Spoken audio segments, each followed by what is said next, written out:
Halo, Assalamualaikum warahmatullahi wabarakatuh. Apa kabar sahabat Permata Jonggol? Bertemu lagi di akun YouTube Rumah Sakit Permata Jonggol di acara Tanya Dokter. Kali ini saya akan membicarakan hal yang sangat menarik yang mungkin masih hits ya, yaitu tentang rabies. Karena beberapa kasus yang terjadi di media sosial yang di-share bahkan menyebabkan kematian. Ini merupakan sesuatu yang penting untuk kita bahas. Semoga hari ini apa yang akan dibahas menjadi suatu manfaat.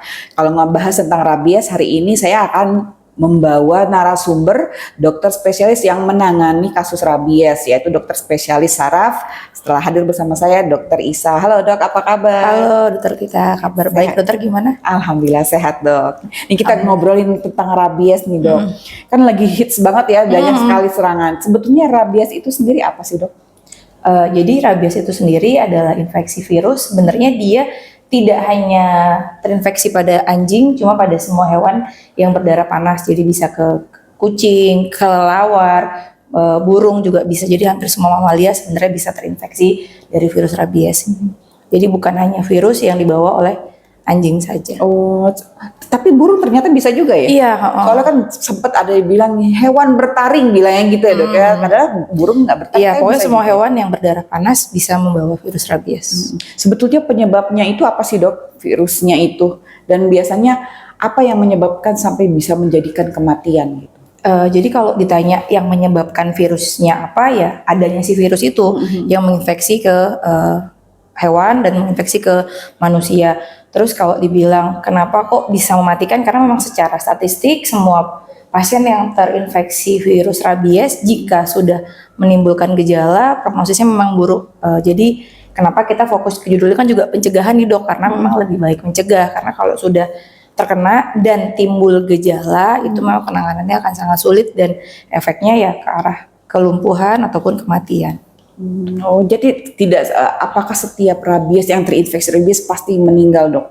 Atau masih ada angka bisa survive hidup walaupun ternyata ada kecacatan gitu dok? Jadi gini, tadi balik lagi tergantung terdiagnosanya kapan. Jadi kan ada masa inkubasi tuh, ada masa si virus itu berkembang di tubuh kita. Kalau penanganannya di fase itu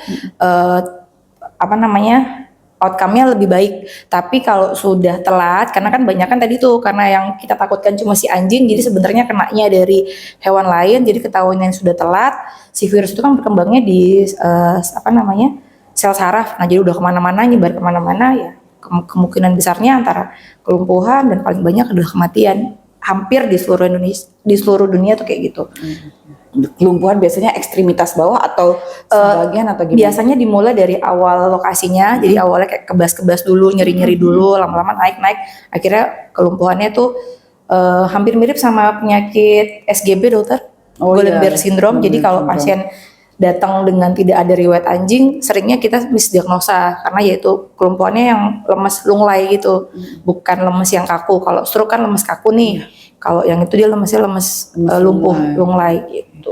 Nah kalau dokter bilang tadi, sebetulnya kalau virus rabiesnya itu bisa menyerang hewan itu biasanya mekanismenya dari mana dok? Terinfeksi begitu saja atau mungkin hewan ini ada luka yang akhirnya terinfeksi, atau jangan-jangan ada satu makanan gitu dok? Kalau dari intinya dia menularnya itu bisa dari luka terbuka, entah si hewan dengan si hewan, atau bisa juga dari lingkungan yang kotor. Makanya kadang anjingnya tidak terlihat seperti anjing rabies, tapi lingkungannya tidak terjamin, kita tetap mencurigai seperti tetanus gitu dok. Jadi bisa disuspekkan ke rabies dan tetanus juga. Kemudian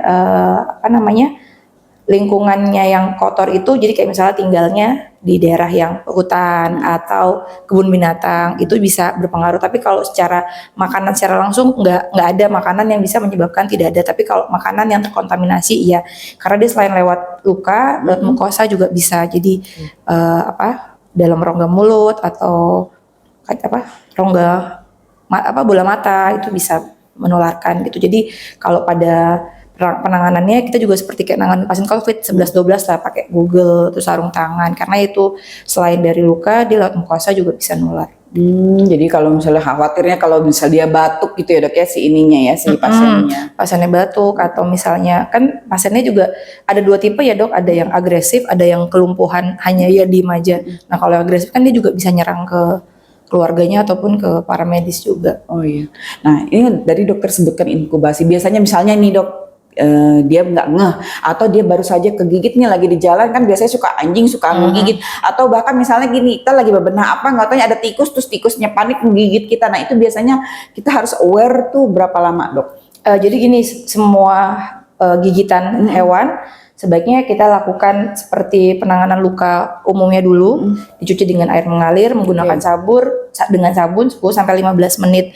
Terus kita kasih antiseptik. Antiseptiknya mungkin di rumah adanya betadine ya pakai betadine, atau kalau ada alkohol ya pakai alkohol. Nah, kemudian sebaiknya sebenarnya secara apa namanya ya?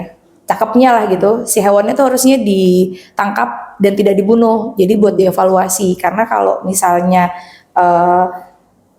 dari pengamatan ada arah rabies ya, kita vaksinasinya bisa sampai 4 kali pemberian untuk vaksin ke arah rabiesnya.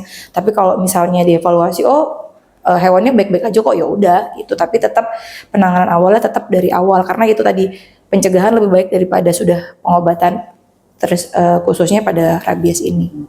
Jika memang ternyata wah iya nih kayaknya ada bergejala nih hewannya, biasanya vaksinasi diberikan kapan dok?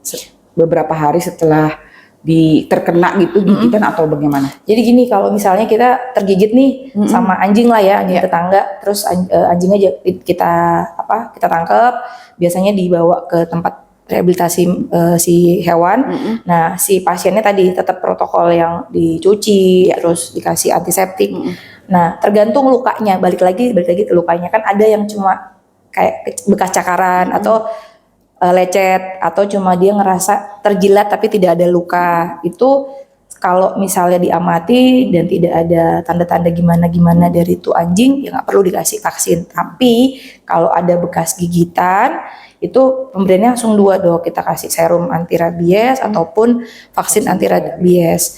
Nah, pemberiannya itu 4 kali. Jadi hari pertama, hari kegigit, itu kanan kiri 2, pemberian kedua, terus yang ketiganya di hari ke-7, hari berikutnya hari ke-21. Tapi dievaluasi lagi, misalnya udah dikasih nih 7 hari pertama sama hari ke-7, ternyata si anjing baik-baik aja, oh ya udah, untuk selanjutnya tidak perlu dilanjutkan gitu. Tapi tetap kenapa ya itu harus dievaluasi. Kalau tidak, misalnya ada yang udah, kan biasanya kesel orang tuanya dibunuh atau anjingnya kabur atau gimana, ya kita akan teruskan sampai pemberian hari terakhir, karena tidak ada yang bisa kita apalagi pada luka-luka yang berat. Tapi kalau lukanya hanya lecet atau jilatan, ya cuma pemberiannya vaksin saja tanpa serum anti rabies. Berarti kita harus lihat juga ya dok. Jadi kalau misalnya nih sahabat permata atau ada kerabatnya, tetangganya tergigit hewan ya, dari mulai yang berdarah panas berarti ya dok ya, dari dipatok burung bisa berarti ya, dipatok burung, tergigit tikus, tergigit kucing ya, mungkin yang paling sering tuh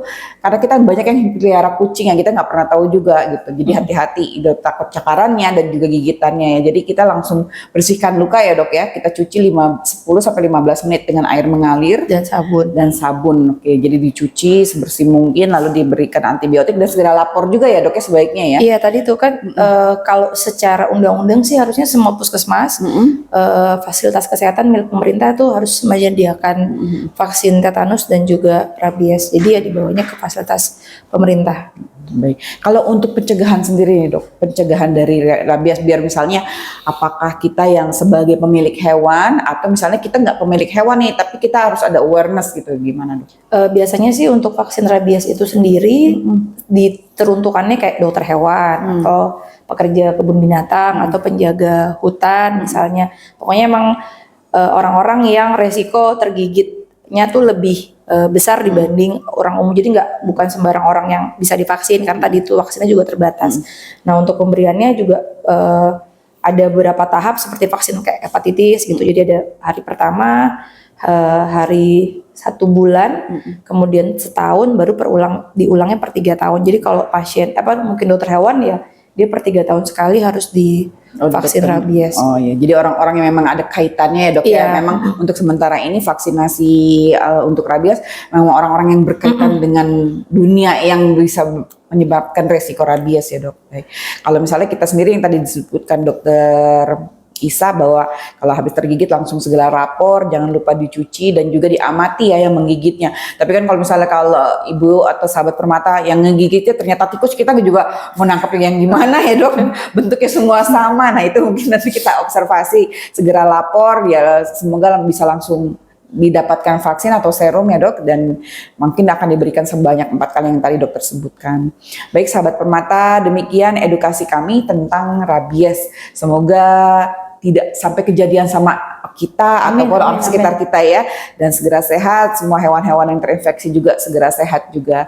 Dokter Isa, terima kasih atas waktu yang diberikan. Sama-sama dokter kita. Sahabat permata, jangan lupa like, share, dan subscribe akun ini biar selalu ada notifikasi bila kami ada posting video edukasi terbaru lagi. Salam jumpa, salam sehat, sampai jumpa di edukasi berikutnya. Ya.